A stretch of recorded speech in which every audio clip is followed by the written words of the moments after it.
استامن Balochistan grand alliance کے مرکزی احتجاجی کال کے مطابق ڈی او استا محمد آفیس سمیت استا محمد کے تمام سرکاری دفتر میں لاک ڈاؤن جاری رہا۔ اس موقع پر گرینڈ الائنس استامن کے رہنماؤں بابو غلام سرور لاشاری، استاد تاج محمد مستوئی اور خادم حسین مینگل نے وش نیوز سے بات چیت کرتے ہوئے کہا کہ تیسرا دن ہے 29، 30 اور 31 دسمبر یہ احتجاج کی کال تھی، لاک ڈاؤن کی کال تھی، آفیسز کو لاک ڈاؤن کرنا تھا اور استا محمد میں جتنے بھی آفیسز تھے سارے کلوز کر دیے گئے، بند کر دیے گئے ہیں۔ صبح سے تمام وطن ٹیچرز ایسوسیشن والے جتنے بھی یونینز شامل ہیں گرینڈ الائنس میں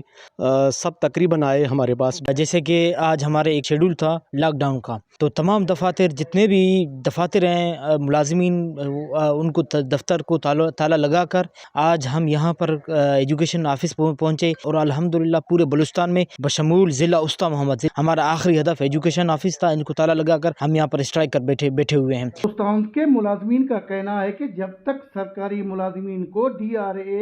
نہیں دیا جائے گا اس وقت تک ملازمین کا احتجاج اور لاک ڈاؤن بدستور جاری رہے گا۔ انہوں نے حکومت بلوچستان سے مطالبہ کیا کہ فوری طور پر سرکاری ملازمین کے جائز مطالبات تسلیم کیا جائے۔ کیمرہ ٹیم کے ساتھ علی حسن بلوچ، وش نیوز، استا محمد، بلوچستان۔